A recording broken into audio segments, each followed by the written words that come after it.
apa yang disampaikan oleh teman-teman mahasiswa. Maka dari itu kalau kita lihat ya, pemerintah juga sangat responsif terhadap penyampaian pendapat. Harusnya komunikasi seperti ini yang harusnya menular ke teman-temannya Pak Bahtera gitu kan, termasuk ke Pak Prabowo sendiri. Jangan bilang baik-baik saja gitu, kalau memang nggak baik-baik saja. Dalam sepekan terakhir, berbagai elemen mahasiswa bersama masyarakat sipil turun ke jalan berunjuk rasa.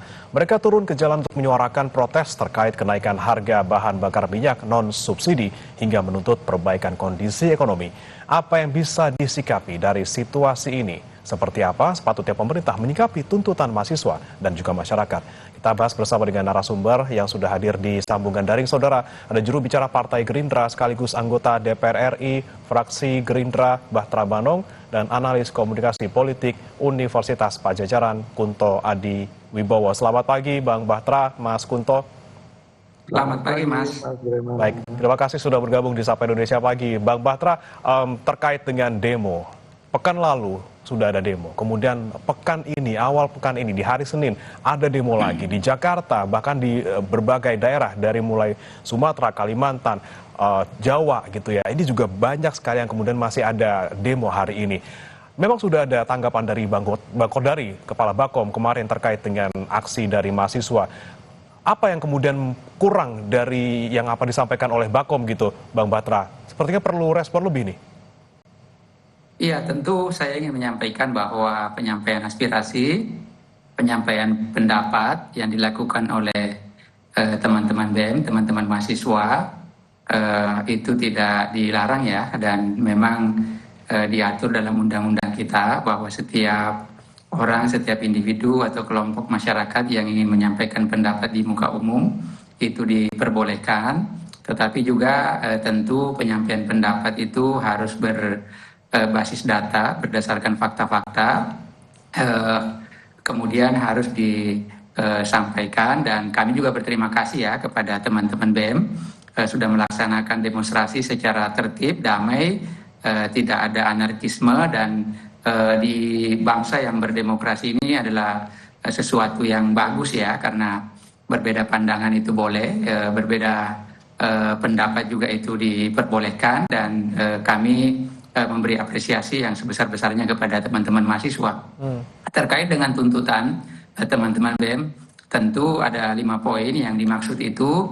Saya ingin menegaskan ya bahwa tuntutan tersebut sebetulnya jauh sebelum teman-teman yang menyampaikan itu, Pak Prabowo sudah mewanti-wanti kepada kementerian lembaga dan juga kepada para kepala-kepala daerah untuk melakukan penghematan anggaran, jangan melakukan pemborosan. Dan Pak Prabowo konsisten di situ ya. Semenjak beliau berkampanye jauh sebelum jadi presiden, ini selalu disampaikan bahwa APBN kita terlalu besar kebocorannya, maka ini harus diperbaiki dengan cara melakukan penghematan dan efisiensi tentunya ya, kalau kita lihat, dan itu dipraktekkan. Bagaimana kemudian kementerian lembaga disuruh untuk berhemat, bagaimana kemudian para kepala-kepala daerah, baik itu di tingkat kabupaten kota, begitupun di tingkat provinsi, artinya kan sejalan dengan apa yang disampaikan oleh teman-teman mahasiswa. Begitupun dengan misalnya terkait soal MBG ya. Saya ingin menegaskan sekali lagi bahwa ini adalah program yang sangat mulia, tujuannya baik untuk memperbaiki gizi anak-anak Indonesia di masa depan, untuk memperbaiki kualitas manusia, sumber daya manusia di masa yang akan datang. Maka dari itu tentu program ini harus terus didukung, ya, diberikan dukungan terhadap program strategis pemerintah ini, bahwa di sana ada ya penyimpangan yang terjadi, ada pengelolaan yang tidak jujur. Nah, itulah yang disayangkan oleh Presiden Prabowo. Maka dari itu beliau langsung mengambil tindakan yang tegas, mengganti kepala BGN, terus kemudian menginstruksikan kepada kepala BGN yang baru untuk memperbaiki tata kelolanya. Terus kemudian yang kedua, agar anggarannya betul-betul tepat sasaran. Anggaran-anggaran yang dianggap tidak penting itu harus dihilangkan. Terus kemudian harus ada refocusing programnya.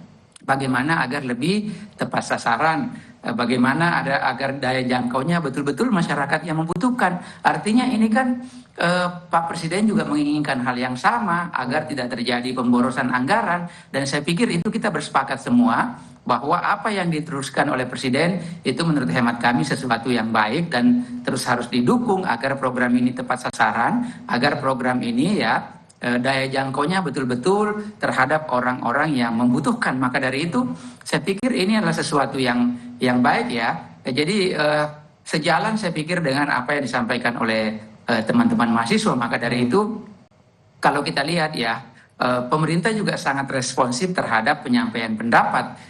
Beberapa waktu yang lalu banyak pihak misalnya yang mengkritik soal bagaimana soal nilai tukar rupiah yang terus melemah, terus kemudian bagaimana IHSG kita yang terus jauh turun ke dalam. Tetapi pemerintah kan tidak tinggal diam. Pemerintah dengan cepat merespon, dengan cepat bekerja, melakukan rapat koordinasi dengan DPR juga yang dipimpin oleh Pak Dasko. Bagaimana misalnya fiskal dan moneter kita harus segera dikoordinasikan, diperbaiki dengan cepat. Apa yang terjadi? Ya, selang beberapa waktu terakhir ini kita saksikan bahwa nilai tukar rupiah jauh di bawah 18.000, terus kemudian IHSG kita sudah mulai rebound 3 hari berturut-turut ya naik begitu jauh. Artinya kan pemerintah terus merespon apa yang disampaikan oleh publik, apa yang disampaikan oleh baik itu masyarakat, begitupun dengan mahasiswa atau para tokoh-tokoh bangsa kita. Oke, respon Dan sudah Pak Prabowo diberikan sangat ya. terbuka dengan setiap masukan, dengan setiap pendapat. Semua para tokoh-tokoh bangsa diajak berdiskusi, diajak memberi masukan,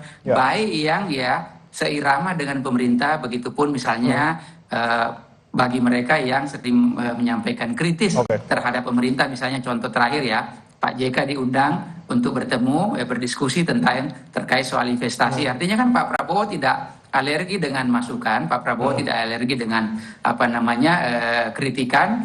Beliau selalu menjadikan bahwa masukan, kritikan itu baik untuk pemerintahan, karena itu juga dalam rangka, dalam upaya untuk mengontrol agar pemerintahan yang dipimpin oleh beliau tetap di jalan yang benar. Baik, respons terkait dengan pemborosan anggaran, kemudian soal MBG, hingga hal-hal lain seperti pelemahan rupiah sudah direspons, dan juga pemerintah sudah menunjukkan bahwa terbuka akan kritik. Tapi masalahnya, saya mau ke Mas Kunto. Mas Kunto, ini walaupun sudah ada respons dari pemerintah terkait dengan tuntutan dari mahasiswa, tetap saja ada aksi-aksi yang terus kemudian bermunculan. Apa yang sebenarnya kurang dari respons pemerintah?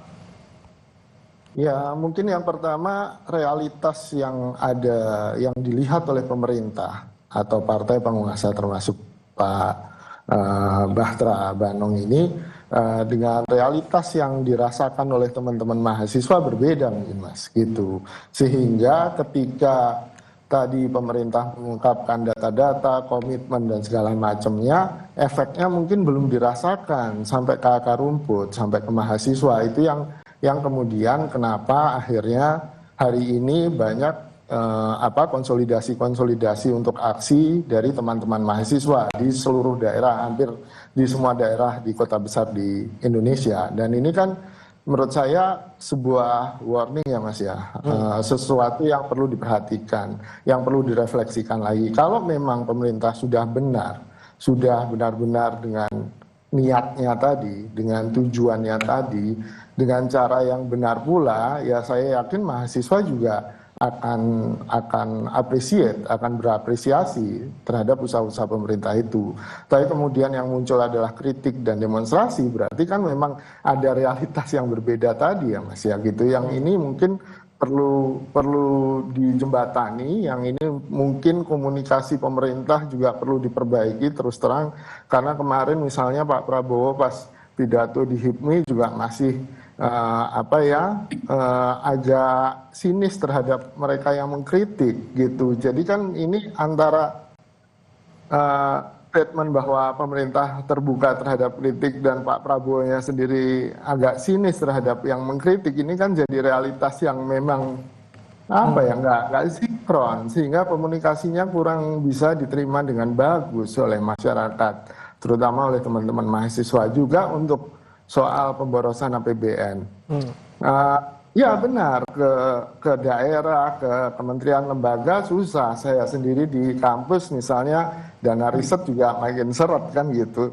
Cuma masalahnya kita juga melihat bagaimana Pak Prabowo masih ke Prancis sampai dalam waktu hitungan nggak ada 2 bulan 2 kali. Ini yang kemudian kita pertanyakan, apakah efisiensi ini hanya untuk kita yang di bawah atau juga keseluruhan. Nah, komitmen-komitmen ini yang menurut saya secara komunikasi politik maupun secara tindakan pemerintah tidak benar-benar konsisten. Ini yang membuat teman-teman mahasiswa masih perlu untuk menyampaikan kritik dalam bentuk demonstrasi. Itu sih, Mas Bro. Baik, disparitas antara pernyataan dan juga realita di lapangan, kemudian juga gaya komunikasi politik, bagaimana tanggapannya Bang Bahtera soal ini?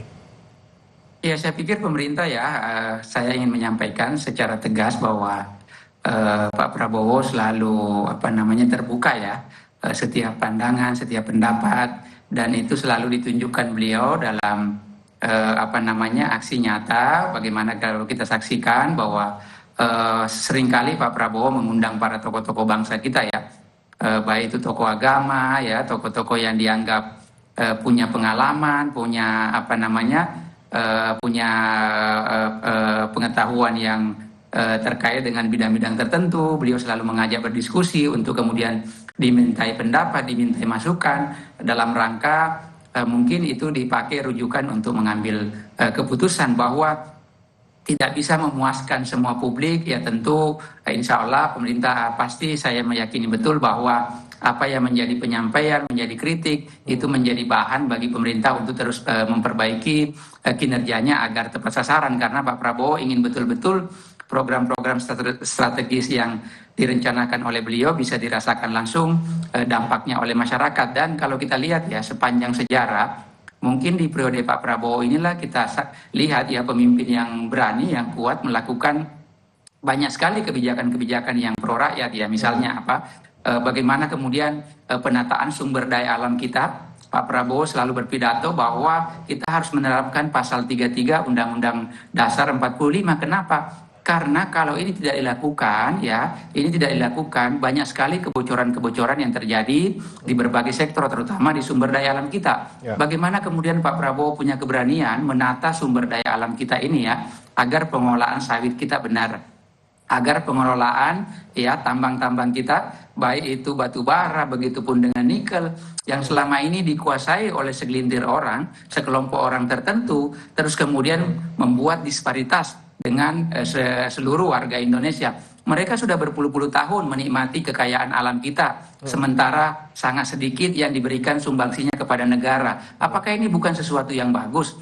Nah, mungkin ini semualah yang membuat banyak pihak kemudian menjadi shock, terus kemudian karena Pak Prabowo melakukan langkah keberanian untuk menata sumber daya alam kita agar bisa menambah pendapatan negara dan kemudian hasilnya bisa dinikmati oleh seluruh rakyat Indonesia, tidak lagi dinikmati oleh segelintir orang. Nah, ini yang harus kita cermati Kita dukung, kita beri apresiasi pemimpin yang punya keberanian seperti Pak Prabowo, yang kita tahu sendiri selama ini penegakan hukum kita, pengusaha-pengusaha yang kita anggap tidak bisa tersentuh dengan hukum, hari ini kita saksikan bahwa Pak Prabowo melakukan itu.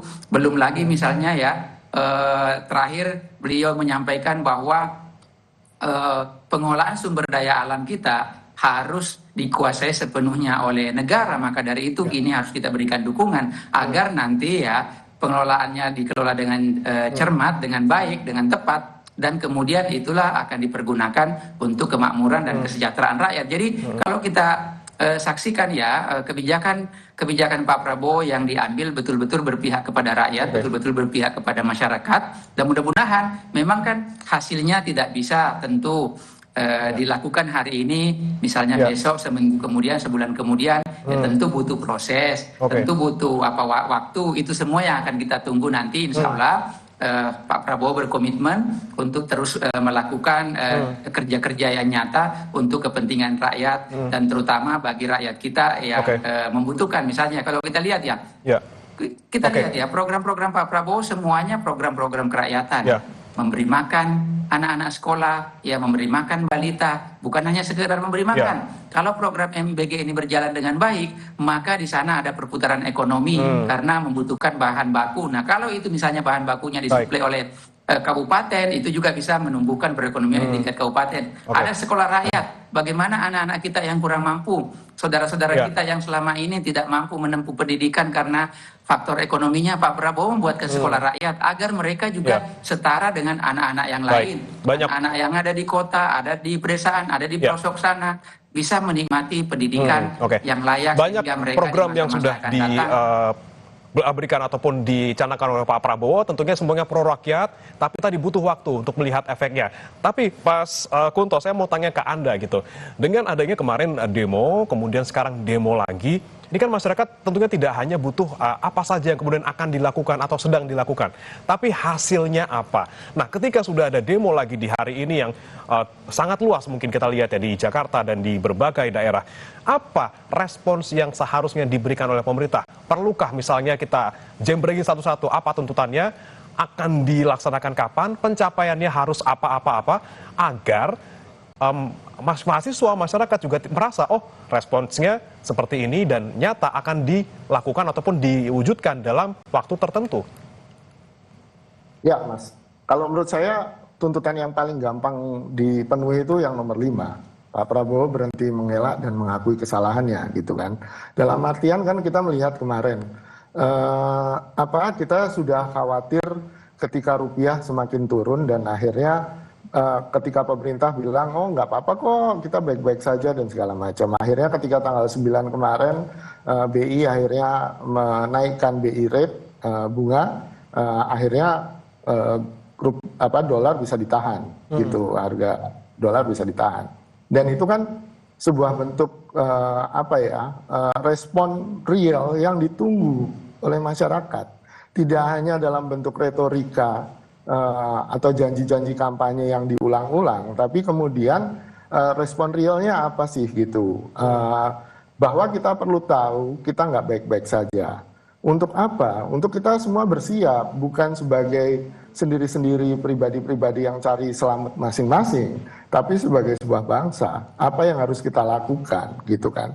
Tiba-tiba Pertamax naik, padahal bilangnya aman-aman saja, kan itu. Ini yang kemudian membuat orang kaget dan marah. Respon yang pertama pasti marah, Mas. Itu sangat wajar secara psikologis. Ketika nggak pernah dibilangin apa-apa, bahkan dibilanginnya baik-baik saja, terus tiba-tiba harus menanggung semua ini. Nah, ini yang menurut saya secara komunikasi sekali lagi perlu diperbaiki. Bahwa iya program-programnya bagus-bagus, tapi kan juga butuh waktu lama, diakui itu kan. Dan untuk butuh waktu lama berarti butuh kesabaran. Kita harus menunggu sampai kapan kan begitu. Seperti halnya janji itu adalah hutang, ya orang yang berhutang kan harus bilang kan bisa dilunasin kapan, caranya gimana gitu kan. Kalau enggak ya orang di tengah ketidakpastian yang respon emosi negatif pasti akan selalu keluar. Kritik, demonstrasi hari ini menurut saya adalah respon wajar yang respon dari masyarakat ini juga harus kemudian jadi momentum perbaikan bagi komunikasi pemerintah. Ini yang menurut saya jadi penting karena ya mungkin hari ini bulan-bulan ini masih ada Piala Dunia kan yang mungkin demonstrasinya masih berupa konsolidasi dan segala macam. Setelah Piala Dunia fokus masyarakat bisa jadi akan benar-benar tertuju pada tuntutan-tuntutan mahasiswa ini. Dan menurut saya pemerintah punya waktu sampai 1 bulan lah ini untuk segera memperbaiki komunikasinya. Dan saya apresiasi Pak Bahtera yang sudah hadir di sini. Biasanya saya ngomong sendirian ya, ada yang dari saya apresiasi bentuk perbaikan komunikasi politik ini yang menurut saya perlu juga dipertajam substansi dan kemudian tidak hanya komitmen tapi bentuk nyata pemerintah apa yang sudah dilakukan dalam sepekan, 2 pekan, 3 pekan ini dalam merespon tuntutan dari teman-teman mahasiswa. Nah ini dia, butuh deadline paling tidak kepastian kapan akan kemudian diwujudkan tuntutan-tuntutan dari mahasiswa maupun masyarakat. Bang Bahtera, Anda sebagai Wakil Ketua Komisi 2 DPR RI dari fraksi Gerindra, partai pendukung pemerintah, apa yang bisa Anda dorong ke pemerintah sebagai DPR yang mempunyai tugas untuk mengawasi apapun kebijakan pemerintah agar lagi-lagi gitu kita bisa meredam apa yang kemudian menjadi kegerahan masyarakat terutama terkait dengan apa saja isu-isu yang sekarang sedang diangkat terutama soal ekonomi? Iya, kalau kita lihat ya, saya kan di Komisi 2 ya, terutama bermitra dengan Kemendagri dan tentu mitranya dengan para kepala daerah. Di setiap rapat-rapat kami ya, terakhir kami memanggil semua para gubernur dan bupati melalui Zoom, itu ya kita tekankan bahwa efisiensi ini harus betul-betul dijalankan karena kita tahu sendiri ya kan tantangannya kan tidak mudah Mas ya. Ada tantangan global, geopolitik, begitupun dengan geoekonomi dan itu kan di luar kendali kita. Dan tantangan-tantangan itu kan yang kita harus hadapi secara bersama dan harus kita respon dan Pak Prabowo tadi kenapa misalnya harus sering keluar negeri untuk menjalin hubungan kerjasama dengan para kepala-kepala negara lain. Itu juga dalam rangka membangun komunikasi antara pemimpin-pemimpin negara lain agar situasi-situasi global ini, tantangan-tantangan global ini bisa dihadapi secara bersama. Karena jangan lupa ya, kita sebagai suatu bangsa kan betul-betul ya tidak bergantung juga sama negara-negara lain. Maka dari itu harus berkomunikasi, terutama misalnya tadi soal energi ya. Kalau kita lihat kan bahwa Pak Prabowo keluar negeri itu dalam rangka juga untuk mengamankan kepentingan bangsa kita, kepentingan negara kita. Jadi agak keliru misalnya kalau kita disuruh menghemat, terus kemudian dianggap Pak Prabowo tidak melakukan penghematan. Saya pikir kan ada kepentingan-kepentingan bangsa dan negara dan itu tidak bisa ditunda, maka kemudian Pak Prabowo melakukan itu. Jadi kalau terkait soal keresahan publik selama ini, saya meyakini betul bahwa pemerintah sangat responsif, pemerintah pasti mendengar apa yang menjadi penyampaian publik dan selalu direspon secara cepat. Terkait tadi misalnya di awal kita diskusikan soal kebocoran anggaran, efisiensi anggaran, terkait misalnya soal program yang kita anggap selama ini program prioritas pemerintah, walaupun misalnya banyak kekurangan di sana, nah itulah yang harus diperbaiki sebagaimana apa yang menjadi arahan Presiden Prabowo dan beliau secara tegas ya melakukan pencopotan, terus kemudian meminta penataan, pengelolaan yang lebih baik lagi, transparansi anggarannya. Begitupun misalnya dengan kalau kita lihat soal yang dikeluhkan sebagian pihak terkait soal harga BBM kita. Harga BBM ini kan kalau kita lihat ya jauh sebelumnya banyak sekali yang menyarankan kepada Pak Prabowo untuk kemudian menaikkan harga BBM, tetapi beliau tidak melakukan itu. Bahwa kemudian dilakukan penyesuaian terhadap BBM non subsidi karena memang kan itu kan tidak bisa terus kita tahan berlarut-larut. Kenapa? Karena kan asumsi APBN kita kan harga minyak itu hanya $70 per barel, sementara kita tahu saat ini bahwa itu di angka mendekati 90, 80 lebih ya, dan bahkan pernah di atas 100 dan itu semua harus dilakukan penyesuaian. Walaupun ya situasi global yang tidak menentu yang melanda kita saat ini, Pak Prabowo masih komitmen tidak menaikkan ya BBM subsidi. Kenapa? Karena pemerintah menganggap kalau itu dinaikkan pasti akan sangat membebani masyarakat kita karena pasti harga bahan kebutuhan pokok akan naik. Maka dari itu pemerintah melakukan kategorisasi mana yang boleh dinaikkan, mana yang tidak. Artinya kan itu salah satu bentuk komitmen perhatian pemerintah terhadap rakyat kita, itu bentuk komitmen pemerintah terhadap rakyat kecil untuk terus menjaga stabilitas harga-harga bahan pokok di tingkat bawah dan juga menjaga stabilitas daya beli masyarakat kita. Artinya bukan pemerintah tidak responsif, ya tentu bahwa misalnya masih banyak yang harus diperbaiki, iya, karena memang kan kita punya tantangan, baik tantangan internal begitupun tantangan eksternal. Jangan juga dinilai ya kepemimpinan Pak Prabowo yang masih seumur jagung ini, kurang lebih 1,5 tahun, tiba-tiba misalnya Pak Prabowo bisa seperti Superman menyelesaikan semua problem, dan problem bangsa kita ini kan keberlanjutan dari suatu pemimpin ke pemimpin berikutnya. Artinya banyak sekali memang yang harus dibenahi, tapi pemerintah saya pikir tidak tidur, pemerintah tidak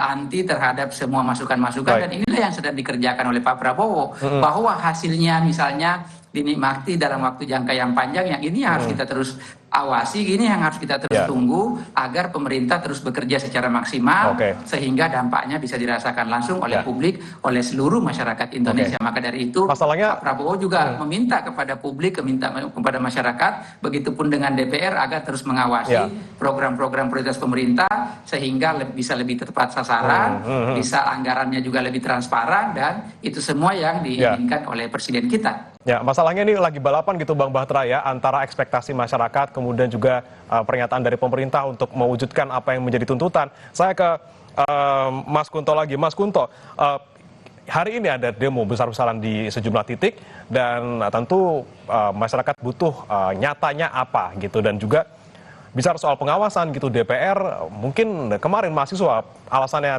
tidak aksinya di DPR karena sudah krisis kepercayaan dengan DPR sebagai fungsi pengawasan di sana, karena memang didominasi di sana fraksi-fraksi adalah pendukung pemerintah gitu. Ada 8 fraksi di sana.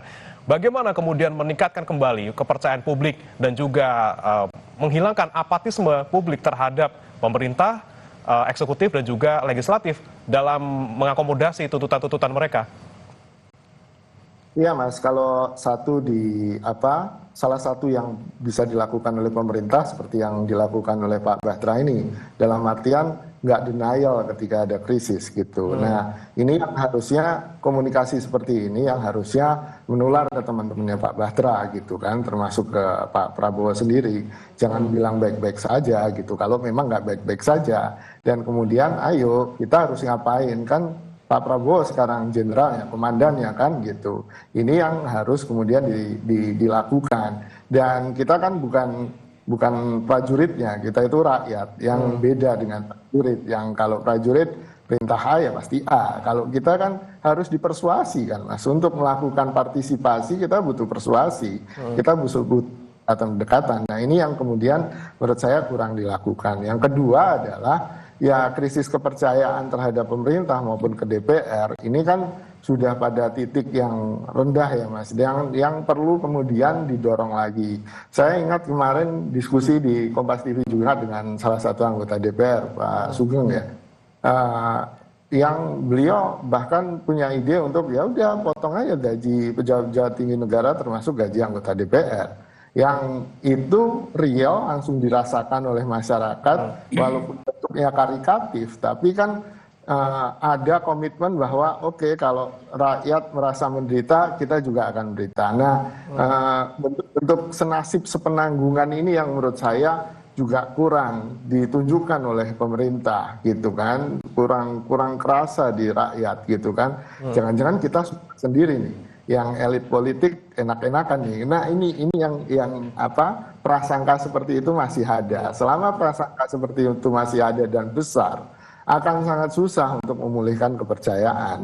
Lalu yang ketiga, soal bahwa kritik terhadap program-programnya Pak Prabowo itu juga sudah lama Mas.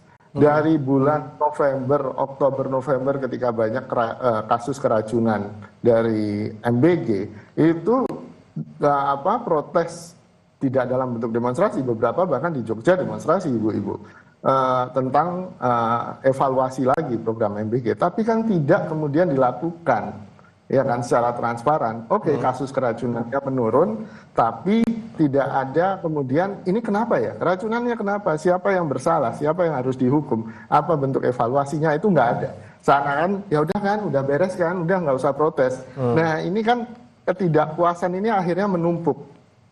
Ya kan, sampai akhirnya kemarin ketua BGN dan 2 wakilnya ditangkap karena kasus korupsi. Nah menurut saya ini akhirnya gunung es yang udah lama-lama menumpuk ini ya keluar dalam bentuk emosi dan dalam demonstrasi. Dan saya pikir teman-teman mahasiswa masih berkepala dingin kan, masih rasional dalam artian demonstrasinya kemarin di Bundaran HI juga kondusif ya kan, tidak ada rusuh. Dan saya pikir kalau ini akan dibangun dan simpati masyarakat juga semakin bertambah tentang gerakan mahasiswa ini akan jadi membesar, akan jadi bola salju yang kemudian menurut saya sebelum momentum bola salju itu membesar harus segera diakhiri oleh pemerintah, karena saya juga ingin ada destabilisasi politik. Kita juga tidak ingin semua yang sudah kita bangun harus direset lagi. Kita kan tidak ingin terjadi itu ya Mas. Oke, inilah momennya di hari ini. Bisa pemerintah belajar dari yang terjadi pekan lalu. Bagaimana jangan denial gitu soal komunikasinya, dan juga kita tunggu gebrakan apa yang bisa dirasakan oleh masyarakat secara langsung supaya kepercayaan terhadap pemerintah tentunya meningkat untuk bisa mewujudkan tuntutan-tuntutan dari masyarakat terkait dengan keresahan selama ini. Terima kasih Mas Kunto Adiwibowo, analis komunikasi politik Universitas Padjadjaran, dan juga Bang Bahtera Banung, Wakil Ketua Komisi 2 DPR RI, fraksi Gerindra sekaligus juru bicara politik. Mas kami juru bicara Partai Gerindra sudah bergabung bersama kami di Sapa Indonesia Pagi. Terima kasih Mas Kunto.